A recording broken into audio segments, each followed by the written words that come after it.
second half, we've talked about Monsanto in the first half. We also talked about the ADL, Southern Poverty Law. Now these communist organizations are doing this. I mean, they are demonizing the veterans. They started out demonizing me, but now that has extended to everything. Well, I'll tell you, Clayton, you've taken more hits than anybody I've ever met in my life, and you're still standing, and you're still getting stronger. So that's why I admire you so much as an individual, citizen, and a patriot, and a free American. Because you know, actually, you give me a lot of energy and a lot of incentive just seeing what you're doing down there in Arizona and Texas for the last 25 years. I take my hat off to you. But this next election is going to mean more than just taking it back from the Monsanto and the elite and the Rothschild Zionists that are all over in Israel now. It's going to mean reconstructing this whole system we've got, putting it back in place and making it work again. And there are a couple of things that we're going to have to do. They're not real complicated, but one of them is to redo our tax system and to make it pay fairly for everyone in the country. And the other thing we're going to have to do is we're going to have to reestablish our free educational system up to college level and get our health care back in working order again. And that means closing down these pharmacies. They're poisoning us all, just like the frozen, canned, and microwave food that we're eating every day. It's poisoning us all. And even though the people don't know it and don't seem to realize it, we do, and we're going to change this for them. And within a year, they're all going to be feeling a lot better. Well, let me finish up with Kaminsky's oh yeah, sorry to drop the point. No, it's not. It's not, because what he finishes here is, you know, after we prosecute these people. I mean, I don't want to kill nobody. I want our justice system to work. You know, and it's your choice, comatose American electorate. Will you continue to believe that they're still counting the votes honestly and that the candidates are going to come from all walks of life? So you want Romney warmonger or Obama warmonger, or someone who actually believes that individual liberty is the salvation of the human species? Almost anyone they don't own will do, but is anybody left? Just remember, if liberty dies in America, it dies everywhere. And you're exactly right, Clayton. That's why, David Kaas, I would support you and will back you and tell people you're right. Because guess what? You don't have to go to you don't have to be a Rhodes Scholar to know that, hey, if it's good for me and my family, it's good for you and your family if we're living in a republic. Well, Clayton, you're exactly right. And I can't believe that people aren't listening yet because we're getting so close to the election. But, you know, hey, everything in the Bible is pretty close to being true, and this time of tribulation is coming this summer, right now. The people are just starting to wake up and realize how bad it actually is out there, how bad things look at the moment, and how unbelievably bad it's going to get. So, you know, the fools that get on your chat board, I wonder where they're coming from and what's turning their engine, because everybody out there that's been had their home taken away from them, their job taken away from them, the schools are all getting to the point where they don't even teach anymore. All the people are starting to wake up, and they're starting to realize that this doesn't get this bad and stay this bad forever. It only gets worse. So I think we're actually sitting right at the perfect time in history, Clayton. 5 years ago, 1,000 years ago, they wouldn't even listen to us at all. You'd be standing up on a rock talking to yourself. There's a lot of the things that we're trying to tell people. I mean, that the Bible has been trying to tell you for 2,000 years. They warned you about the mark of the beast. That's actually happening now. They got commercials for the mark of the beast. And about the show, you know, we just had somebody talk about Liberty Villages, you know. I'd like hut number 13 in the Liberty Village. When is it over? You know, folks, I don't want to own a Liberty Village. I don't want to. I want to be able to go to a Liberty Village and help promote it. And okay. Well, I think Liberty Village is a great idea for everybody in the country, because we could start our own farming areas within these Liberty Villages by using that wood chip method that we heard about just a couple weeks back. Everybody could grow their own food. It'd be amazing. I mean, it'd be great to just travel from town to town, state to state, and stop at a town and eat a delicious meal that was prepared by the children there. I can see many of the great things starting to happen this next year that we've all been waiting for and all been hearing about for all of our lives. But it's only going to happen for all of us if we all pull together. And that means all colors, all races. Everyone's got to look and see that we all need the same things, because we've all got red blood in us. Our colors and our habits are the only differences. We're all exactly the same. Exactly. So even men and women are the same. We just want different things, but we all need the same essence to continue. And that's what we're going to be bringing them this fall. My friend, Jesse Ventura, I haven't spoken with him yet in person, but I have sent him my book three years ago, and I can tell this by seeing him on the YouTube and on the different television appearances that he's been spinning his fluids too, and he's feeling better, and he's ready to come online any time now. I'll give him a call and see if his phone numbers are still working, or I'll get in touch with his agency. Sure, that'd be great. Well, the curtain's getting ready to rise. By that I mean the national curtain, with everyone in the audience and everyone going to see what's coming down the pipe to them. But it's been a kind of thing where we've had to let the opposition take the floor first and listen to them saying absolutely nothing, and then look and see who's running, which is, as you said, Obama and Mitt Romney. Those are two wings of the same bird. So if anybody out there even cares to take a listen to the truth, I tell them, tune in your show. I've been telling all the chat boards, tune in Free American Hour at 7 a.m. Pacific Standard Time, and take a listen to the truth if you're still in question. Well, yeah, if you want to, if anybody would like to call in today, Ted, of course, they do get your phone number, but the guest calling number is 646-915-8774. Well, you know, Clayton, they're not going to call in because they're scared to death, and you're going to get their number, get on your bike, and come over and kick their little butts up. That's why nobody's calling you, because they're all scared of you. Sure.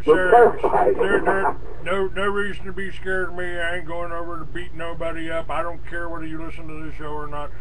Here's what I am, folks. I am a very well-traveled, well-read talk show host. I've interviewed some of the most intelligent people from all over the world for the last 20 years. I've got 900 episodes up on YouTube. I've never been sued for libel or slander. And, you know, all these people over on the chat room are simply, it's simply, you know, the paid Jews coming in. They're the ones that call me the Nazi. They're the ones that try to put me down. This is psychological warfare. They want, and the Stanford report, which you can do the Stanford report, do a Google on it, and see what they did. This is exactly what they were trained to do. They put the people in charge of authority, and these people are in there, and they say, you know, they're anonymous. They can call somebody a name. They can call them a Nazi. They can call them a racist. They can call them a child molester. They can do that, and they put that puts a negative influence. They are trying to bring me down into the level of a prisoner again. Well, folks, it didn't work in prison. It won't work out here. I'm nobody's prisoner. Oh, yeah, yeah, yeah. Oh, I love this guy. Oh, you run and hide. That's why you rip out people, then pick up and move out. I've been here for 2 years. Hadn't ripped nobody off. Didn't rip Lynn Horowitz off. Didn't rip anybody off. Might have not paid somebody after I was hospitalized for 4 months. But you people, these trailers out here, this is cowards, but it's psychological warfare. We are in a war here, folks. And these people are paid right here in this chat room now, are paid or encouraged or are programmed by Southern poverty law. And I've always told you folks, I am the canary in the coal mine. When they come after me for speaking out, they will come after you next. And that's what's happening with our veterans right now. Listen. The Southern Poverty Law Center has really focused on accusing people of extremism, of hate, of being members of hate groups, of being radical right, and they use the term terrorist a lot. They use the term neo-Nazi and racist a lot, but they very seldom define these terms, and they very seldom apply them with any precision. In fact, these are terms which they have found they can use with great political effect by keeping ambiguity and keeping definitions hazy and applying them across a broad range. In fact, they have done this so successfully for the last 40 years. They've been around since 1971, and they have succeeded in raising so much money, hundreds of millions of dollars, and obtaining favorable coverage from the media that they have become supremely arrogant.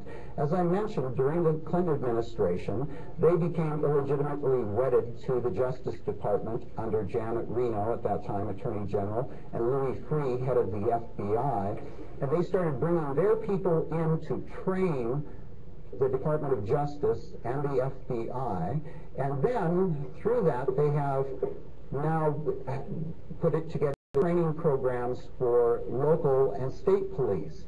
Now, this is a Department of Homeland Security report that 2 years ago caused quite an uproar, and it's entitled Right-Wing Extremism, Current Economic Political Climate Fueling Resurgence in Radicalization and Recruitment.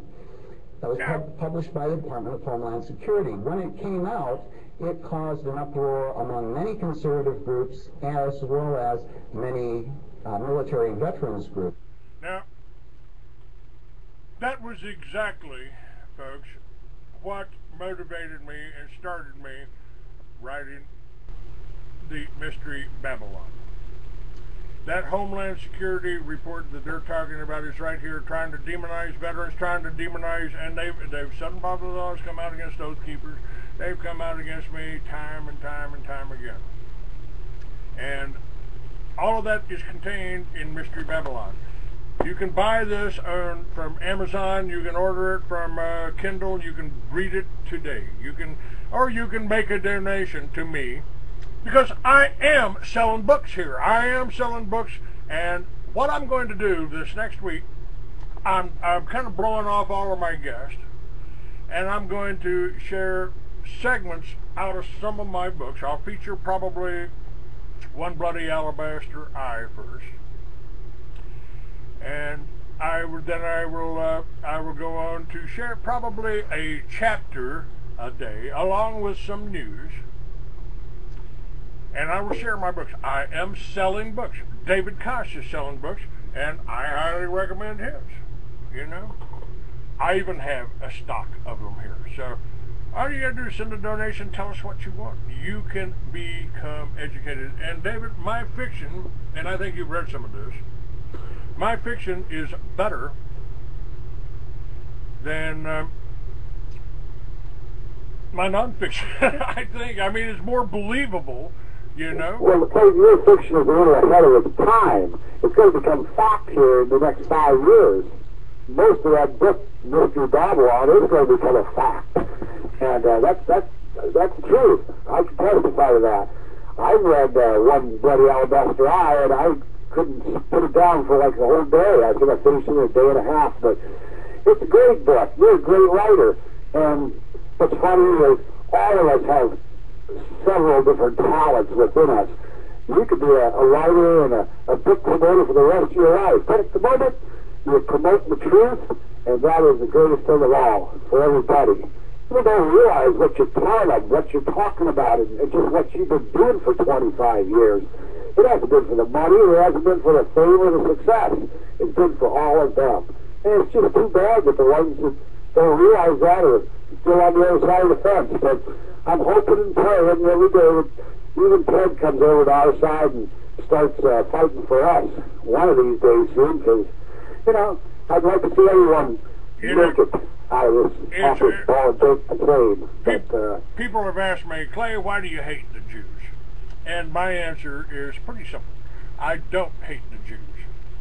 You know, I admire them to a certain extent. They've got thousands of years of history of ripping people off since the days of Babylon.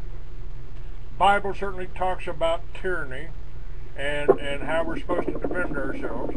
Doesn't, but the all of the religions have been basically sucked in and taken over by your rulers, by the people that want to rule you, whoever they are, whether they're Jewish, white, Christian, Muslim. They're communists. They want to rule you. And you're right. The novels that I wrote 40 years ago, I've got two of them. One is a story of Lucifer. One is a story of a character called Solomon, who the Jews believe is the Messiah. These are fiction. I wrote them 40 years ago. I've done 40 years of research. And the Lucifer segment, the Lucifer trilogy that we'll probably end up doing, and maybe incorporating the Solomon novels into that. That segment deals with the history of Lucifer in the beginning, at the first passing of Planet X and the destruction of the highly advanced race called Atlanteans. This segment occurs, and he has just found the most powerful force on Earth that's been hidden from him for 5,000 years. And this is about his age, again, over 5,000 years ago, when he was the co-captain of the Earth ship Heaven. Now, just want to give you a sample, because this is what I'm going to do for the next couple of weeks. We'll talk about the news. We'll talk about that. But you need to understand, I'm not just a radio talk show host. I'm a writer. I've read every science fiction book in the Fort Worth Public Library before I was 14. And I write. The dry desert wind whipped my oilskin, damn helmet's chin strap was rubbing a raw spot on my neck, and my sunglasses did a little to prevent the dust from filling my eyes. The Harley Softail was squirrely on the loose-packed, rut-filled dirt road. I was alone as usual. This mountainous, deserted terrain is not the kind for most riders or tourists. How could I explain to other bikers what I was looking for? For the millionth time, I cursed God for putting me through this. I wished I could forget about my quest, lay back and enjoy the pleasures the world had to offer. Still had my health, but my youthful, devilish good looks were lost long ago. Gray now streaked my mustache and goatee. My hair, tied tight in a ponytail, contained more silver than black. Still, the search consumed me. I was following one more obscure lead. UFO reports in the early 60s. A demented old man in the mountains. Indian tales of spirits in these mountains and the ancient white man who lived forever. I had followed rumor and legend through the rainforest of the Amazon, through the jungles surrounding Angkor Wat, into the mountains of ancient Tiahuanaco, an island on Lake Titicaca in Bolivia. Revisiting the ancient sites had been the hardest on me. In my mind's eye, I could see the happy populace at play at what had once been a resort. I could see the statues and arches and massive buildings as they had been. I could see the old civilization as no one else on Earth could see it. Reality came rushing back as the front wheel of my Harley hit a loose rock. I fought the handlebars to regain control, felt a small surge of pride at my mastery of the simple machine. I could have bribed a Jeep, but I'd grown very fond of this machine and the society within the society it represented. And I was at ease with the coarse, rough-hearted men who lived a lash-free lifestyle in an increasingly oppressive world. I've always gravitated to these kind. I sensed the object of my obsession had already departed. Maybe the slogan of the 60s had been based on fact. Maybe God really was dead. His presence was lacking in this era. The children no longer feared him, respected their elders, or life itself. There was no honor, no responsibility, no fear of retribution. Religion was reduced. There was no fear of God or the devil anymore. Just as well, I thought. I'm tired of the whole thing. Lucifer is my name, but luck has not been with me. Now, that is a novel that I began 40 years ago. It is being updated now. It will be released, but I have 3 books out now, right now, and I will be featuring those in the next shows. You know, I don't care. I came up with the concept of Liberty Villages because that is the way I want to live. I want to live on a farm. I want dirt. Lots of dirt. I want, and folks, I've got it up. Now, I've told you that the Liberty Village, I had 5 acres, so I designed my Liberty Village around that. But I've told you could do it in your backyard. You can organize your neighbors and do it in your backyard. And I've got videos up of a lady up in New York that is doing that now. Right now, she's organizing, telling people how you can turn your backyards into a garden. And it's about self-sufficiency. It's about the rights of the individual. It's about you to be able to feed yourself and your family, isn't it, David? Well, of course, Clayton. It's about food, clothes, and water, and the right to seek your dreams here, just for a short little lifetime.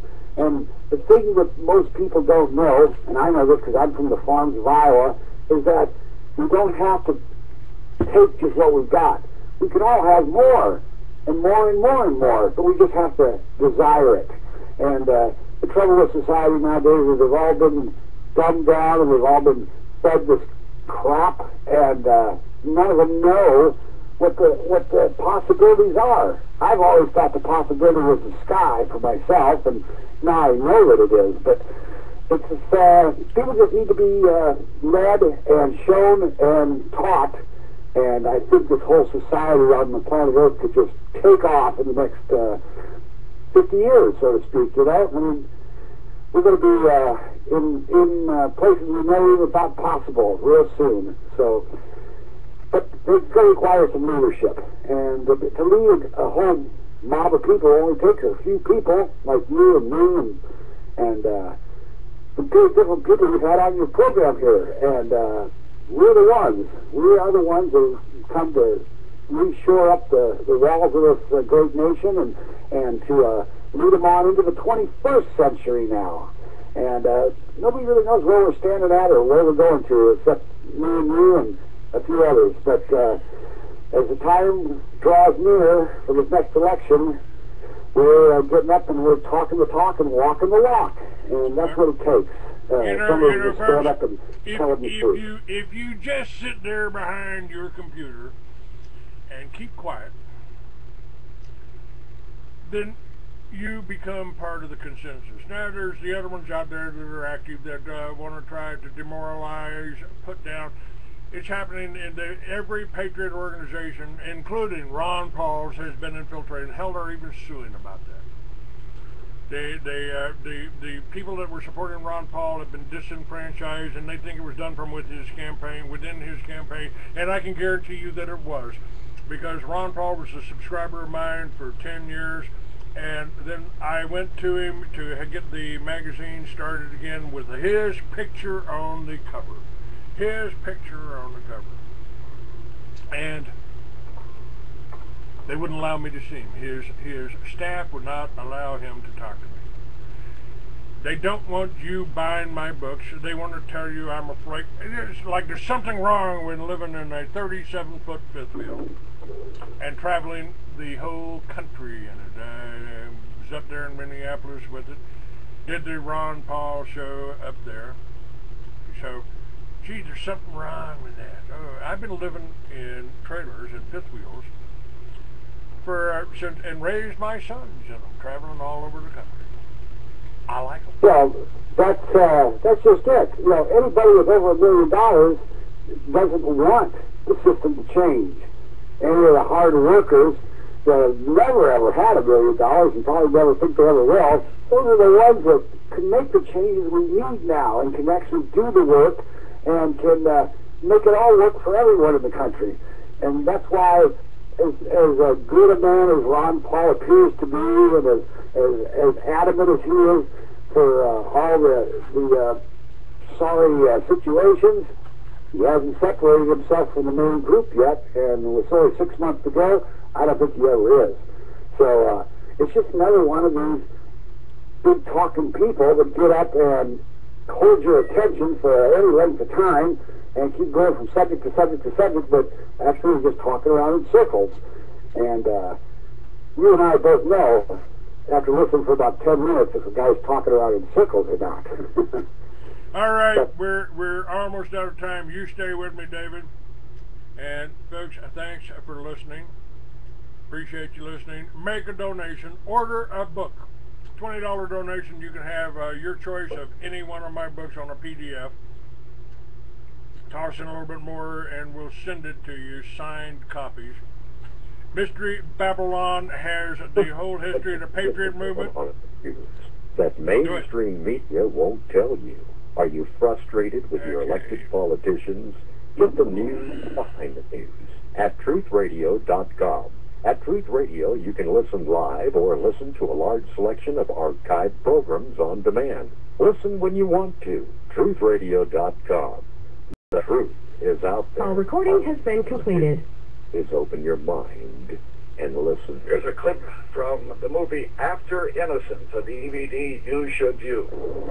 I was convicted and sentenced to die for murder and rape in 1982, and I spent 23 years on death.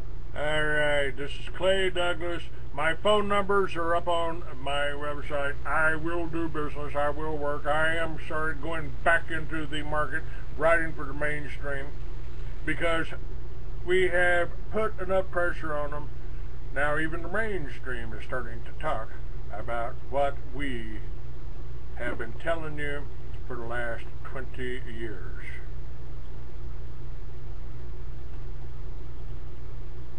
And okay, that one.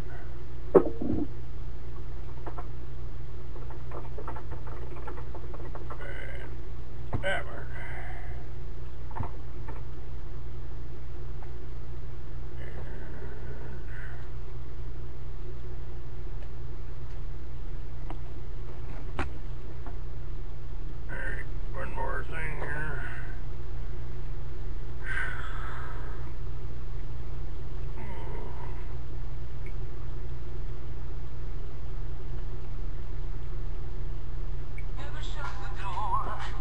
They got a phone call from the counselor at the school. Said we got a pharmaceutical. It's a new effective tool. Let's rub them down. Let's rub them down. Yeah, we can turn them around. Let's rub them down. Give them Zoloft, give them Buspar, Ativan, and Prozac too, or any other drug that'll do the things they do.